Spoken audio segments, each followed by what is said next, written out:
Hello guys, nandito tayo sa last part ng ating demo sa management system. Ngayon ipapakita ko naman dito sa bookkeeping kung paano siya kinecreate at kung paano nag-delete yung mga sales at mga purchase order. So unahin natin itong cash in. So kapansin natin sa cash in wala pa siyang laman. Ang gagawin natin, dito natin ipapasok yung mga nabenta natin o yung mga naging transaction sa sales sa job order. So lagay natin dito yung pinaka date natin. Example na 31. Tapos ilagay natin una yung reference number.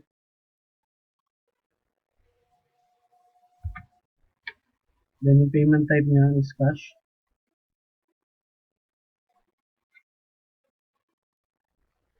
Store items. So receive from and then. Ang gagawin natin ngayon, lalagyan natin yung amount na binayad niya. So save natin siya o save and close.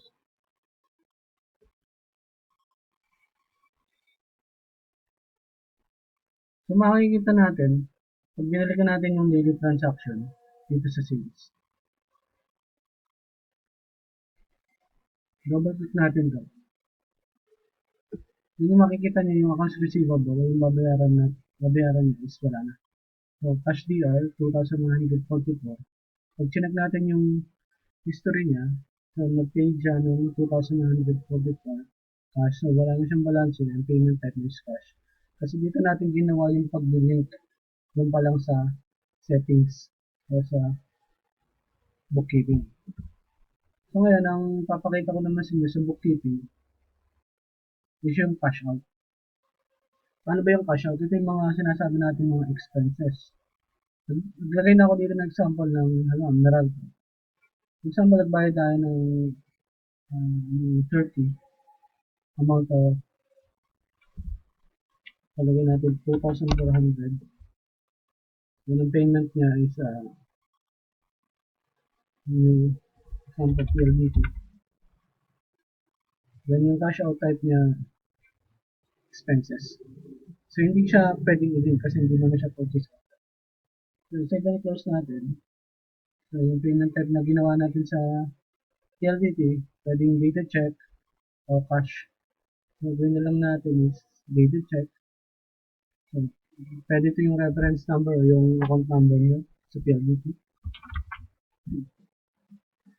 So receive from.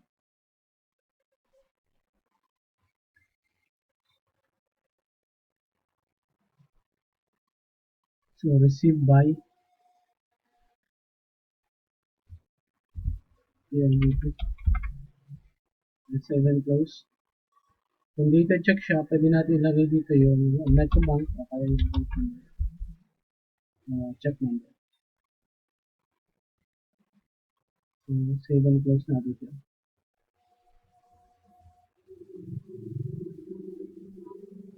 Dito, makikita natin, kapag nag-create tayo dito, lalabas siya sa mga reports natin sa cash flow, sa cash out type, report.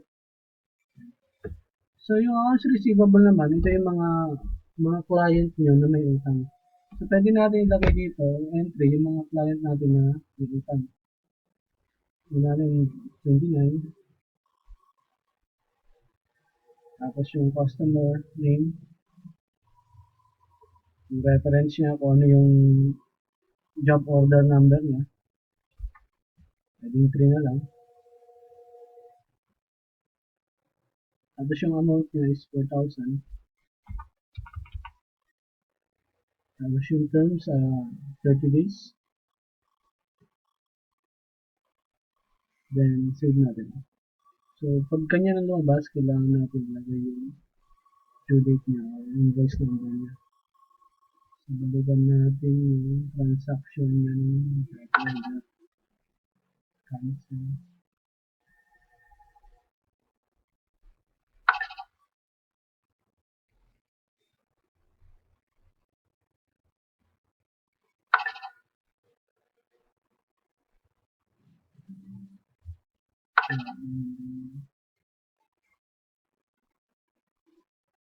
Transaction niya is 3.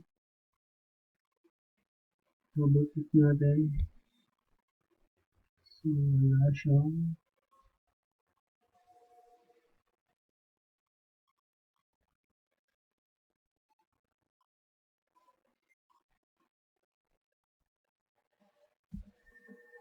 kung wala siyang DR number,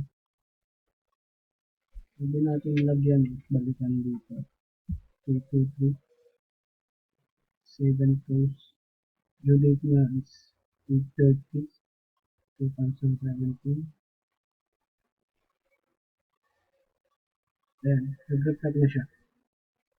So, kailangan yung lagyan siya ng DR number para mag-reflect siya dito. So, automatic na siya. So, once na paid na siya,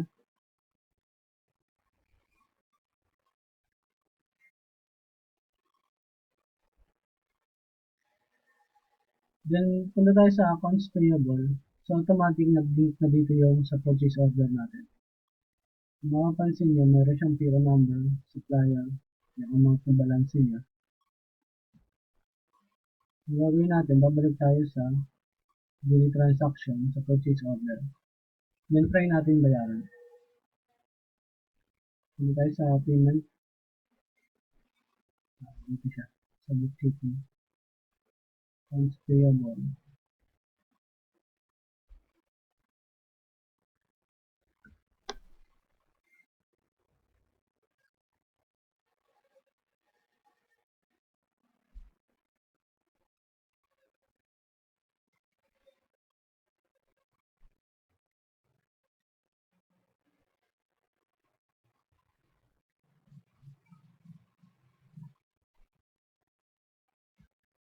Purchases. Payment type. Cash. Advance numbers.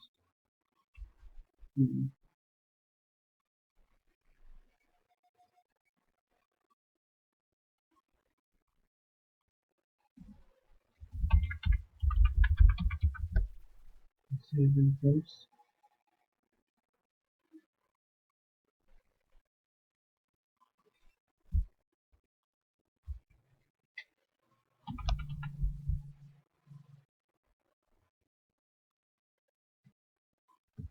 So, napansin nyo yung accounts payable niya, nabawasan.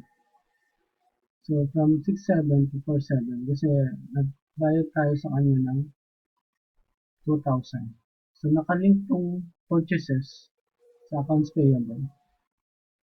So, from 6,600, naging 4,700 na lang. Kasi dito siya naging galing.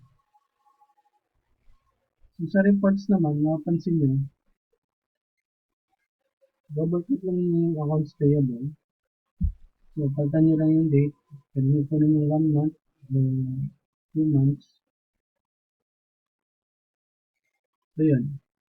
Yung balance ng supplier nyo, naging 4.7 na lang.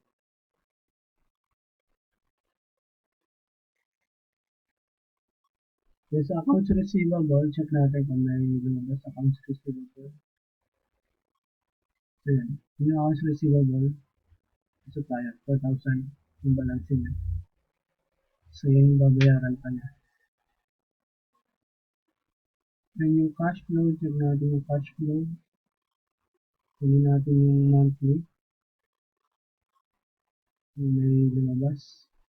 Yan. Store items, cash, 2,144 sales. Then expenses. Then negative tayo. Yung cash in report, makikita nyo rin dito. Yan. 2,144. Bayad. Sa cash out, ito yung mga naging expenses natin. Yan, marami ko. So, pwede natin kunin yung isang buwan.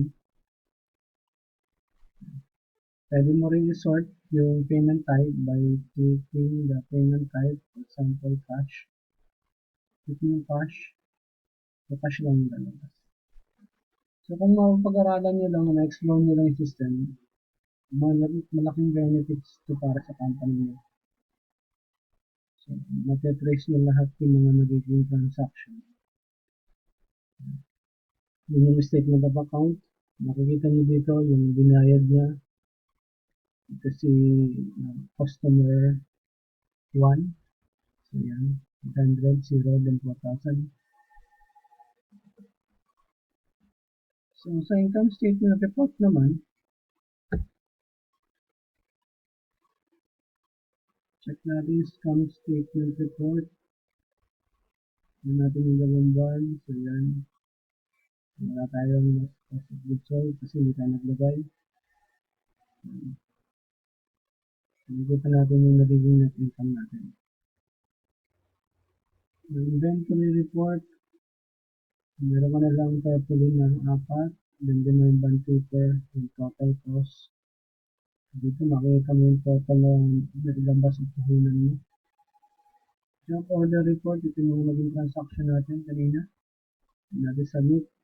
So nakadetalye lahat dyan, yung kung sino yung na-sign o anong type ng customer, product, kompleto. Total price, discount, description. So low inventory report, yun, meron tayong low inventory. Dito, maganda nito, pwede natin po siyang magamit as reference para makapag-purchase order tayo. Dahil na pagkulang na yung supplies natin. Tulad nito merchandise, so ginagamit siya sa reserving. So profit and loss projection,